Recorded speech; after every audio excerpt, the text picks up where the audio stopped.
Welcome to Brave New Bookshelf, a podcast that explores the fascinating intersection of AI and authorship. Join hosts Steph Pajonas and Danica Favorite as they dive into thought-provoking discussions, debunk myths, and highlight the transformative role of AI in the publishing industry. Hello, everyone. Welcome back to an episode of the Brave New Bookshelf. I'm one of your co-hosts, CTO of Future Fiction Academy and Future Fiction Press, where we're teaching authors how to use AI in any part of their process, and we're publishing AI-forward books. We are doing a lot of that right now. I've been publishing books a lot the last few days, just one right after another. We're getting caught up on the wide stores because we were in KU for a little bit, in Kindle Unlimited for all of the people who don't understand the lingo. We were in Kindle Unlimited for a little bit. And then when we decided to go to the wider stores, they've just been trickling out and I've been catching up now that we're in the new year. So there's lots of work to do and I'm enjoying the process. You know, sometimes you just put your headphones in and you lock into the music and you get the work done, which is how I get most things done around here, right? Danica's laughing at me over there. But yeah, so I'm here with my lovely co-host as usual, Danica Favorite. How are things going with you? Pretty good, pretty good. I feel bad because everybody else is talking about how cold it is. And here in Colorado, we have unseasonably warm temperatures. Oh, send some of that our way. Come on. I believe it or not, as somebody who's always cold, I actually am trying because even though I don't want the cold weather, we desperately need the moisture. We've had such high fire danger. And if we don't get a whole bunch of snow real soon, this summer is going to be fire central, and I do not want that. So yeah, happy to send the warm weather, although I don't mind not freezing every single day. So there's the trade-off right there. But yeah, I'm doing good. Otherwise, for those of you who don't know me, I am the community manager at Publish Drive, where we help people get their books distributed as wide as possible to all those fun wide stores. And we also help with other things at the other stage of the journey. We have AI tools to help you create your book metadata, book covers, as well as then once you sell your books, we've got some tools to help you split the royalties. So between us getting your books out there and Future Fiction Academy teaching you how to write the books, you are in the right place to learn all about publishing. And we are so excited today to have a guest today, Melinda Kucsera, who we've known her online for a while, been following her and her journey, and she's doing some really cool things with AI art, and she's got some Kickstarters going. And I had realized we hadn't had an art guest in a while. When I was in the AI for Art group, I was like, hey, Melinda, oh my gosh, she does really great stuff. Really excited to have her here today. We will talk about some other things besides AI art. When we were just chit-chatting beforehand, she had so many cool things to share. I really hope we get to all of them. Always excited to have another cool new guest. Without further ado, here is Melinda Kucsera. Hi. I write epic fantasy books. Yeah. Tell us about yourself. Tell us what you write, and then you can get a little into AI art and how you're using AI in general. Yeah, I write epic fantasy books mostly. I don't really write. I don't think I write anything else. And yeah, that's me. I also work in traditional publishing for a science journal publisher for 16 years at one, and now another publisher bought them. So now I work for the new parent company. So on both sides, the nonfiction journal side and the genre fiction, like as far away as you could possibly get on two totally different sides of publishing. So I love it. Works different sides of your brain. So yeah, that's always fun. You get to be scientific and you get to be creative. And I love the epic fantasy genre because it seems to me that, okay, I will be careful in how I say this because I know some epic fantasy authors are pretty not fond of AI, but I see for those of you who are listening, you don't get to see the video. So go to YouTube and watch the video because Melinda's got her covers behind her that utilize some AI elements and really beautiful covers. And I've always thought that epic fantasy is such a great place for AI art because you get to take things that don't theoretically exist into something that actually you can put on a cover. So I'd love to hear about how you're using AI and what that looks like for you. Sure. I s- The thing is, like, even before there was the art generators, there was DAZ 3D. I don't know how many people, it's still out there, it still exists, but the way what DAZ 3D is for people who don't know is you have a 3D space and you buy models and things and you move them around, put them together, and then render it out. With the render cards getting so expensive, I started trying to figure out, okay, how can we do this better, faster? So I was playing around with a lot of the effects in it, with rendering the characters and backgrounds separately. It's anything to cut down the render time because I had the most beautiful, wonderful scene that took 48 hours to render. And of course, Microsoft had to update and lost everything. So you have to do it again. And then when you need this for a cover and the book is done and you're still trying to render the darn thing out, and you still have to then make refinements to it, and it takes you 48 hours to get just something to see. That's just too much. And then I think it was 2023 or end of 2022 when I think it was Midjourney first came out, and some of the stuff coming out of there was like really, like, the colors and stuff reminded me of what I was trying to do in DAZ 3D with playing around with the materials, the shine, giving things a glow. Because, with fantasy, you need magic. Things have to glow. And I was really intrigued by its color palettes and stuff because it was just natively popping out what I was spending hours to try and do in DAZ. And so I didn't understand Midjourney too well, but another one came out. I don't remember the name of it anymore because it doesn't exist anymore. It went out of business, but it was like you just wrote in what you wanted, and if you entered the same keywords, it would just give you different variations of the same thing, and it kept the character somewhat similar. And I was like, well, this is interesting. So I started playing around with having it generate a character, and then I bring it into Photoshop. And of course, in like end of 2022, early 2023, you had to creatively crop things to get rid of the hands and the feet and the legs sometimes. And I could repaint the faces and fix the cross-eyed and some of the other weird things it would do. It would just add a whole bunch of weird lines and noise to the skin, but I knew how to fix that. I'd been learning how to digitally paint for years.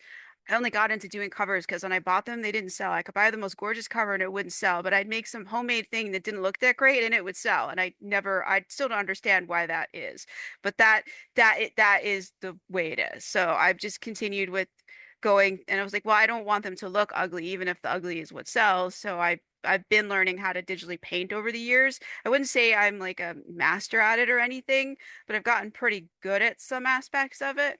So yeah, so I started with that in 2023 and still I had to do like heavy overpainting. So in 2024, I launched the Rogue Gods trilogy and I did all three covers were AI generated images, and I generated multiple images and in Photoshop mashed it all together, overpainted it. And I I thought it looked really good. And I guess other people agreed. I did a Kickstarter for it and I decided to do, as I've been hearing, people want art, they want illustrated editions. Well, I can do art. And so I went into the AI generator, art generator. I don't remember the name of it anymore. And because if you entered the same keywords, you get the same character. So I just kept doing that and getting different things and compositing it all together. I did some full color and some that were black and white sketches. And I illustrated the entire trilogy, and it ended up being over 300 images. And I ran the Kickstarter, and 55 people backed it, which I thought was really awesome for a trilogy that they had not read, that was not there was not like was tangentially related to other series that I write, but like not there wasn't like a character that was a popular character in it. It was just a brand new ridiculous heist story of a guy in hell who needs to steal a book from a library in hell, and things just go progressively from there, spiraling out of control because it's never a good idea to break into a library that is run by a fallen angel and steal something. That's going to cause problems. There's no good Yeah. ending for that. Sounds like a very intriguing read. I have to admit, I'm like, hey, could we just talk about this book forever? That first book is called Gateway to Hell, and it's actually in Spiffbo 11. It made it into the be one of the 300 that are part of that. It's the self-published fantasy blog off run by Mark Lawrence. I think I'm in the Abel Montero group. I was interesting to see what happens with that. I lost my Amazon account, so I don't know that I'm going to get anything from being part of this contest. because a lot of people read the books on Amazon, and I don't currently have an Amazon account due to a glitch. I remember that Still glitch, and processing my rage on that. LA I'm is sorry that still, happened to you. it's still ongoing. LA is like, the Alliance of Independent Authors, I remember, so I reached out to them back in the end of December, and they've been going back and forth with the KDP, and there's no update. So I Fingers have the crossed. ticket proof that, I don't want to get into it. Yeah, it's a whole thing, Yeah. but it has Yeah. more to do with cross-wired email addresses and extra accounts than anything. They told me to create the other president. account. Yeah. And then they terminated it because And I couldn't get into the old account. Anyways. it's a whole Yeah. thing. Yeah. Poor thing. But how great that you've got this other stream of income, like through your Kickstarters, because you were mentioning before we started that you've done a few Kickstarters and you even have one going on now. So Six. I've done six. Six Kickstarters. So why don't you tell us about Kickstarters and how Sure. that's gone? Yeah, they're kind of the AI art is they're heavily intertwined. I started doing Kickstarters.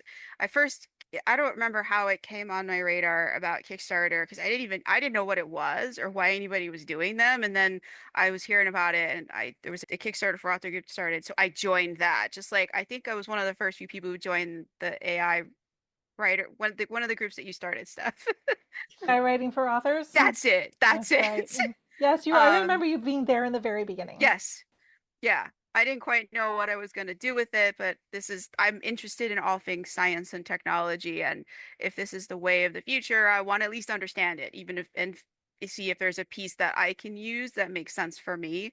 I'm one of those people. I read every post. I don't comment a lot in there, but I read every single post because I need to see what other people are doing, even if I wouldn't use it that way. I don't know. I just need to know. Anyways, back to Kickstarter. So in 2023, I ran my first Kickstarter in October, and it was for my Cursebreaker series, which is the one that, if people know me, that's what they know me for. It's the longest series that I've written. It's the most popular one that I've written, and I just did to try it a 3 omnibuses. At the time there were 9 books in the series. There's more than that now, but then there was only 9. So I did 3 omnibuses with 3 books each, and these things were 900 pages. I couldn't do illustrations because we're already heading up against the page limit that you can have before the spine just like gives up and just lets all the pages go. But at the time, my computer was old and the chips were starting to get really expensive, and I looked into getting a new render card, and I was like, I can't do that.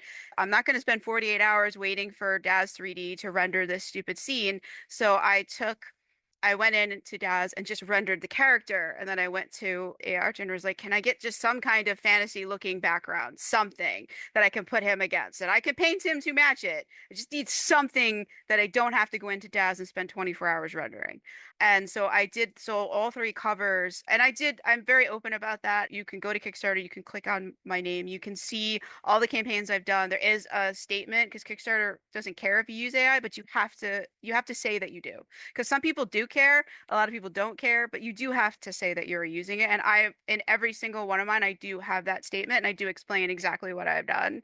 And it is a hybrid. It's not purely just generated AI image. I can't not play with them. I know too much about how Photoshop works. Yeah, so that campaign had about 30 people back it, which was awesome because I had never done a Kickstarter. I had no fault. I didn't know if the thing was going to even fund. And it did. And I was just so grateful. Almost everybody backed the ebooks instead of the hardcover. That was okay because, that's what they like. That's cool. They're good. They want my books. And that was just exciting. That made me very happy. And so then I decided I had another I wrote a fantasy book as an epic poem in iambic pentameter, and I do it after my sister passed away. The grief does very strange things to authors. So I did this, and it's a Christmas story. They basically has to rescue Santa, and the whole thing is written in iambic pentameter. Instead of paragraphs, there's sonnets. So there's 200 sonnets in this thing. It is absolutely ridiculous. I was like, nobody's going to want this, but I'm going to do it anyway. So I illustrated it with AI generated art that I then painted over, and I put it out there. I was like, let's see what happens. No pre-launch, nothing. I just hit launch on the day before Thanksgiving in the evening and didn't tell anybody. and until I sent my newsletter out a couple days later. It did fund. It just barely funded, but hey, it funded. That's the important thing. Because it was just one book, so the tiers were very low. So that was there were a number of things I could have done differently with this, but that was one of the reasons why it struggled to fund was the ebook was $5, the paperback was $20. So no matter how many people backed it, I mean, if most people are backing the ebook, $5 each time is not going to creep up the total because with Kickstarter, it's all or nothing. So you have to hit the funding goal. So I think I should have set it a little bit lower and that would have probably helped. But it did fund, so it's all good. I think that's great. And how fun is it that you're like, I think I'm going to do this weird thing. I don't know how it's going to go, but let's try it anyway. I mean, I had it, I'd written it, so I was like, You why might not? as well, right? We've had a few guests on here, Jill Cooper and a few others who have She does done phenomenal. Kickstarters, right? And they're just like, I had this fun idea that I wanted to make happen, and then they throw up a Kickstarter, they work hard on it, there's lots of Oh, it's a lot of work. it's a lot of work, right? Kickstarters are a lot of work. But seeing them put that out there and then fund and then they have all of these new readers who come about from it. It's a really exciting thing. I think that Kickstarter with AI, which helps with that page, that fundraising page, it's a long page. It's got a lot of information on it, and you can break it up with all these really pretty images and whatnot. You can have the AI write the page for you, which I didn't do for the first two, but for Rogue Gods and the two that I did last year, I did put in one of them I had Claude write, one of them I had Gemini write. Because after a while, you're like, well, I wrote the books, but I don't know what they're about. There's like 500 things happening. Can you tell me what should I say this is about? How do I explain to somebody the madness that is this book and make them at all sound like it would be a fun read? Thank goodness for AI for that. Yeah, and it's great because I did that with the last one. I put it in there and I was like, I don't know what tropes are in this. These are the books.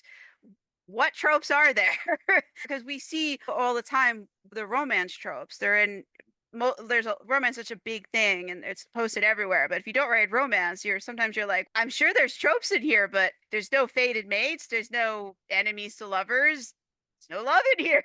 We're chasing dragons and things. I did lean on the AIs for that, for help. And they picked out some really fun, some things that I didn't even realize were tropes. So I do recommend at least throwing it in there and getting like this. Anytime you have a sales page or something, a Kickstarter is a sales page. You're trying to sell something. It's not you're trying to get a donation. People are backing because they want the book or they want the thing that you are running the Kickstarter for. So you really have to sell them on it. So yeah. So if you don't know how to describe it, which we can write books, we're not always great at selling them. So Claude and Gemini are like really good at figuring out like what would someone want to know about this book to consider purchasing it. So yeah, I think that's a really good point because as authors, we don't always see the forest for the trees. Like we pick out the things we love about the story, but that's not necessarily what a reader is going to love. And that's ultimately, like you were just saying, you're writing a sales page. Once that book is done, I always say this, it's a commercial product. Yes. And you have to figure out how you're going to get that commercial product into people's hands. So I love that approach because it really does give a lot of to me, it takes a lot of the pressure off because you don't have to remember all the things. Oh, yeah. The AI tells you what the things are. Yeah. I mean, you do have to let it know because the structure of a Kickstarter sales page is not the same as if you were doing like a sales page for your shop. There's things that you want to put up front on the Kickstarter that you wouldn't do on your sales on your shop page. So you just have to give it that, like, hey, I need the tropes. Then why would somebody want this? And then give me a shortened version of this blurb that's salesy. And you also have to take out some things because they'll put in a lot of, oh, this is why you should want this, but you don't want to see the Kickstarter potential backers don't want to hear why you would want something. It's show me, so you do have to dial back some of their like some of their language is great for sales page, but not so good for Kickstarter. So you have to take some of that out and make sure you're selling it without telling someone what to do. Yeah, I think Gemini did a that's lot of that. I kept great. deleting it. I'm like, no, no, no, Gemini, we can't be doing that. We can't be telling people what to do. It's not why they're here.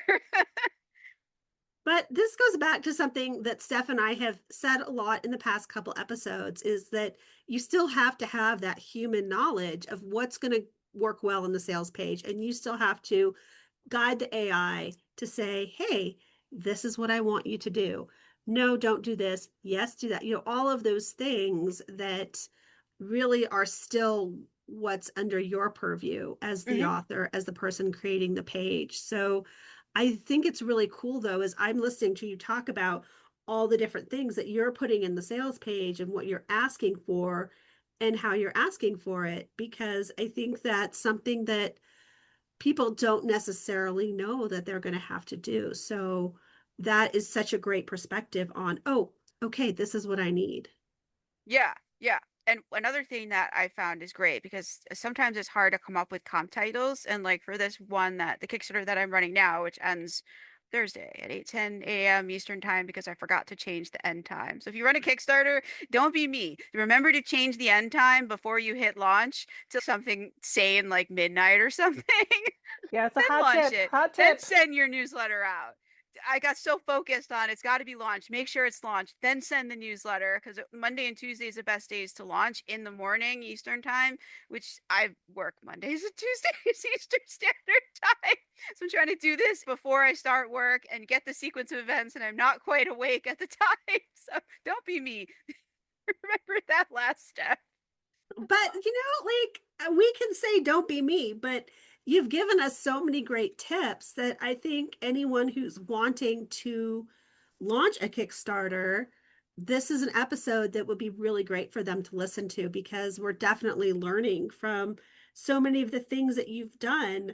So, what about some of the extras that you've done, like in terms of illustrations and things like that? Like, what kind of extras that maybe you're having the AI generate for you for your Kickstarters? I do a lot of images and then I edit them. Like one of the things I did for this recent campaign, since the generator that I loved with all of my heart went away, I've now switched over to using Night Cafe, which I like that too. It has a lot of options and it has a whole bunch of models right now that you can use a start image for. And some of them you can use more than one start image. And I've wanted for a long time, like the characters all together, which is hard to render out of DAZ because the more geometry you have, the longer it takes to figure out how is the light hitting them. And the more calculations that it is doing, the longer it takes to render. And then you run into the risk of Microsoft restarting your computer in the middle of it because it doesn't know that it just sees your computer as idle because you can't really do much while it's rendering. It's using all of your CPU power. So I used a CDRI 4.5, I think is the model, a lot with this one. And I put in, because I've used Daz a lot, I have some of the characters, like just lots of you can in 10 minutes generate from DAZ, even if you have a really bad render card like I have, a character with no background, just some light on them. And so I put that in and I'd say, hey, can you put them, I don't know, with a castle behind them? Or I would have multiple characters that I had generated from DAZ and I'd say, can you put them together in a scene? And I got a couple of scenes. It took a number of generations because the more people you add, sometimes it like the limbs get bent in strange ways. Why? They weren't like that in the reference image. And I got a couple of ensemble pictures with multiple characters, and it looks exactly like the ones that I rendered. They're just the lighting is a little bit different because it's a different scene, and they're all together and interacting. And that was just like, that was worth every hour it took to get that. That's That awesome. was And really I love fun. that you've explained some of this to us, because I'm looking at the covers in the background. And again, for those of you who are watching the video, you can see them behind her. If you're listening to it, please do come and look at our page, look at the videos and see, because I think these covers are really spectacular, Thanks. just so gripping. But notice it isn't just, oh yeah, I threw up a prompt into ChatGPT and look what I got. It really is someone who is taking their talent and their knowledge of art to create something with the AI that's really pretty spectacular. So I'd love to have you share some about your workflow. You've talked a little bit about it, but let's just pretend I know that you're not doing covers necessarily for people, but let's just say I said, hey, Melinda, I have this book idea. Like, I want a cover for it. How would you approach it? Or maybe you've got a new book you're working on. How would you approach creating that cover for that book? I have actually done covers for people, Oh, actually. okay. A couple of I actually helped one author in the Kickstarter for Authors group with her entire Kickstarter. I did her Oh, whole special awesome. edition. I did the foil, the whole cover, all the art inside, all the formatting. So I have actually done that. So the way I approached it was we were chatting and she didn't quite know what she wanted. And we were going back and forth. And then she decided she wanted a symbol cover. And then she came up with a symbol that she really liked. And so I was like, I could put some quick text treatment on this. I have the font that she uses, and I did that. And I had the foil, I had something that simulates gold foil effect in Photoshop. It's a layer style, and I bought it from Creative, I think it was Creative Fabrica or Creative Market, one of those ones where you can buy and I recommend that even if you do a lot of AI art, because if you can have your text in a separate layer, you can do so many cool things with that that you can't really do if you have the AI giving you the text. So I do not recommend getting the whole cover from the AI with the text in it. It's better if you do the text treatment yourself, because if you use a different printer or something, also AIs don't quite understand like margins and things. And those are really important when you're printing physical books. I've had to help someone because they did get an AI cover with the text on it, and there wasn't enough margin and things were cutting off. And I used I have a Photoshop which has expand background. So I did that, and that was able to give some extra margin. But yeah, so that's a pro tip. Do the text separately, because then you can resize the text if you need to and move it away so it doesn't get cropped when the book gets cropped, because they do they print the book and then they crop it down to size. And anything that falls after the margin gets cut with it, whether it's text or whatever. They don't care, they don't look at it. You have to respect the margins yourself. Yeah, so she wanted this, it was a scepter, like a frozen scepter, so I put the text on it, did the effect, and then she came up with different ideas for the background. We went back and forth a bit on it, and then she settled on something that she liked, and I gave her the full cover and broke down the layers, because I print a lot with Book Vault, especially now that I can't use KDP. And for Book Vault, you need a separate layer for the foil, and the foil has to be just pure black on a white. So that's the other reason why, if you're going to do AI art for your cover, if you don't have the text separate, you need someone like me who could separate it for you, because I could actually separate it for you in Photoshop. But the way that you would do that would be to Photoshop now has this tool called remove. So you would select the text that's currently there, hit the remove thing, see what that gives you. Usually that doesn't, I had to do this for somebody. That's how you know that that's how I know it works. I end up having to go letter by letter, because if you do the whole word, it was too much for it to interpolate. Although Photoshop just got an update yesterday, so maybe it could do the whole thing now. But when I tried it a couple months ago, it was all blurry and weird when it interpolated. But when I went letter by letter, you could not tell afterwards that the text had been part of the image and that I removed it and redid the text as a separate layer so it could be separated for the foil. Yeah. Yeah, I make It was covers for Future Fiction Press, right? Yeah. So yeah, call up a cover with a bunch of prompts in Ideogram, which is my tool of choice for making book covers. And I usually ask it to give me the text. I just want to see what it Yeah. envisions for text, whether it's going to choose a script font and where it wants to put it on the page, so that I get an idea of what I want to do for fonts. And then when I get a background image that I really like, I actually open it up in the canvas inside of Ideogram, and then I select all of those areas that have text and tell it to basically get rid of it. To get rid of the text and put background in here. And then I go through all the options that it gives me. I choose one that I like, and then I download that, and then I do my own text treatment on top of that, because of everything Yeah. that you were saying. You need to Yep. have proper margins for printing. Not only that, but if I'm doing a series and I want to have consistent text treatments across the entire series, I want to be able to do all of that myself. and drag the text layer from book cover to book Book cover. cover. So you don't have to worry about, is it the same font? Is it the same size? Is the Is it in shadow the same? same? Is it It's in the the same same place? layer. Yeah.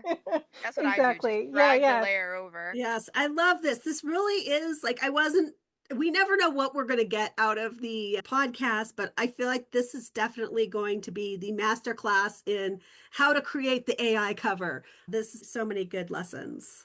And one other thing you can do if you fall in love with the text that ideogram gives you is output that with the text. Just select that text area, crop it out, put it into a reverse font search, and it will come up with options for fonts that look pretty close to that. So you can, so instead of you trying to guess or go through, because if you have Photoshop or if you're doing this in Canvas, there's lists of fonts. You don't have to sit there and scroll through. You can let the reverse font lookup tell you what fonts are similar, and then you can go check those in your design program and see which one you like. Another Yeah, pro tip that's for you. a very good one. I think we need like a whole pro tip list from Melinda because this is so much good We information. might So, indeed. We might indeed.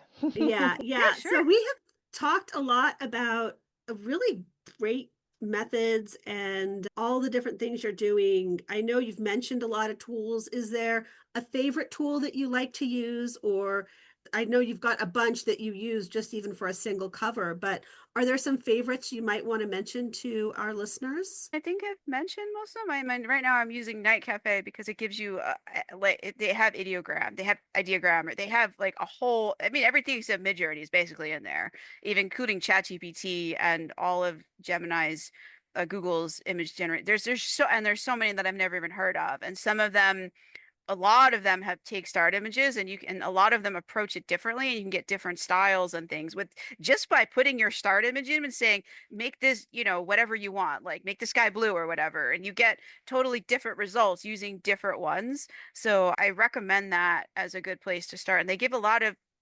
freebies, and especially if you are subscribed. So I think there's a lot of value for it. It wasn't originally when it first started, but now I feel like there's a lot of value for it. Like I have a hard time getting through the credits that I have because they give you so many like freebies and stuff. Like if you have a subscription, Photoshop is super expensive, but I love it, and I love all its AI features. Like but I mostly use expand background and that remove thing. It's so great to just highlight a thing you don't want to click remove, and it just goes away. You don't have to type a prompt or anything. Just highlight it, select it, click remove. It's gone in 30 seconds. The expand background is great because a lot of indie authors, like some of us don't sell a lot of print books, so we don't need like a beautiful print background because we're just going to stick the blurb there. We just need something for the blurb to go on top of. So that extend background is really great for getting you, even if you don't have AR on the cover, like just if you need to expand the background of the front to go around to do the cover wrap, that can be a really great solution. And there's another, what's the name of it? I'm helping another author with his cover. He's using stock art and it's not GIMP, it's the other one, Affinity. And that's a really powerful tool too. It's very similar to Photoshop. Things are slightly different places, called slightly different things, but it's very powerful. It has, so far, I've not, in helping him, run into anything that Photoshop has that it doesn't. Haven't found the AI features in it yet. I haven't using it myself.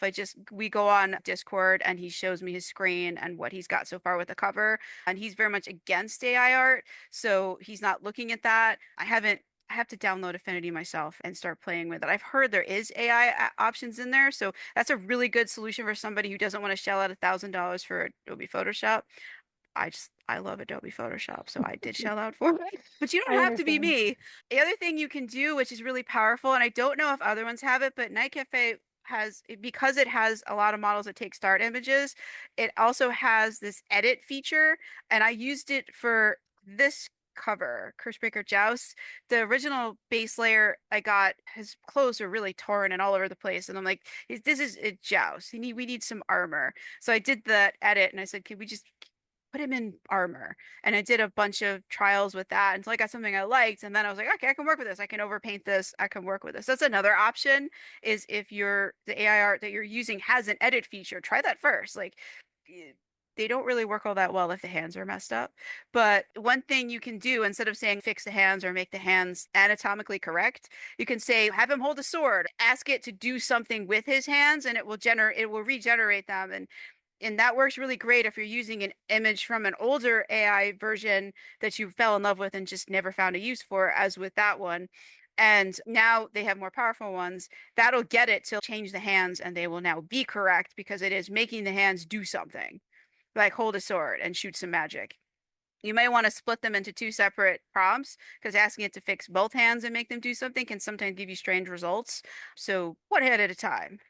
I I know I love do one thing. this. I do one thing at a time too with my images, especially in Midjourney, because Midjourney actually can't like do two things at once for some reason. So I'm like, if I have a bunch of things on an image that I need to change, I do them Hmm. one at a time until I get it perfect. So I get that. Yeah. Yeah. Yeah. Thank you. This was amazing. I feel like this is, again, going to be one of those episodes that people listen to over and over because there are so many great tips and so many ways that people can really up their AI art game and be able to change something that is good to something that's really great. And I think that as AI and AI art just gets better and better, you're going to see more and more really cool covers and images and all sorts of other things that people want to do with AI art. So thank you for giving us such an in-depth look at how to do all this. Oh, sure. I love it because I'm seeing more and more covers every day and they're getting so like exciting and pretty. And that just makes my heart happy. I don't know. I love looking at pretty things. I think a lot of people do like looking at pretty things. They want to see pretty covers on stuff. And whether or not that is hand drawn by a human or you're using human ingenuity with AI to make these things happen, I think that they're all legitimate paths towards putting something on your cover that is going to sell your book and let readers understand what your book is even about, signaling the genre and that sort of thing. And then also giving authors options because not everybody can afford to have a custom drawn cover that's going to maybe cost $1,000 or more. Now they get a chance to do something different with AI art if they want to.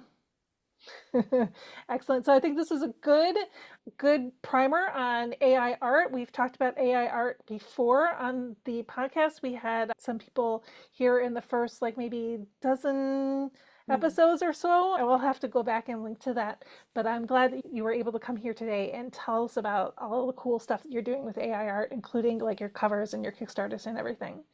So I want to make sure that everybody can find you online when the time comes. I know that you're not on Amazon, Mm. so I would Yeah. love to hear some URLs that we can send people to. Best URL is my website, melindakucsera.com, and it's Kucsera.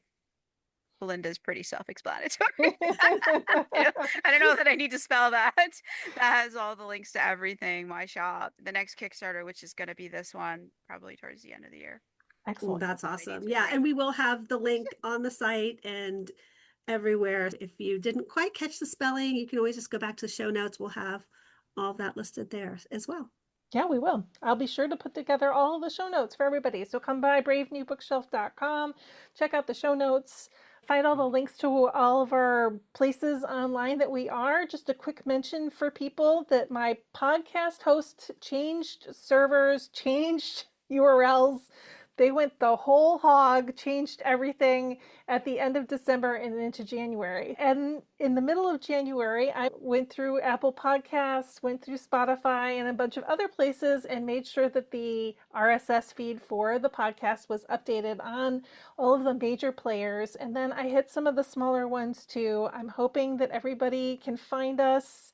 So if you're watching on YouTube because you couldn't find us on your podcast app, please drop us an email, leave a comment on the blog or something, and let me know because there are a bunch of podcast distributors that I don't have access to, but I'm sure I could figure it out if I needed to, and we can get that resolved. So hopefully everybody can find us. But if you can't, there's always YouTube, and there's always coming to bravenewbookshelf.com to find all of our information. Danica, what else do you want to say before we sign off? I think that is great. I know we had a few hiccups with the first episode that came out this year. So if you did miss something, everything should be fixed. But like Steph said, please let us know. And this is a great reason to follow us on Facebook, because that's how we found out about all of this. And make sure that you are liking, subscribing to Brave New Bookshelf everywhere you possibly can, as well as make sure you like and subscribe to Future Fiction Academy, Future Fiction Press, and Publish Drive on all of the major social media channels. All the places, all the places. All the places. All right, again, thank you, Melinda, for being here. Everybody else, thank you for listening, and we'll see you guys in the next episode. Okay, bye. Bye. Thanks for joining us on the Brave New Bookshelf. Be sure to like and subscribe to us on YouTube and your favorite podcast app. You can also visit us at bravenewbookshelf.com, sign up for our newsletter, and get all the show notes.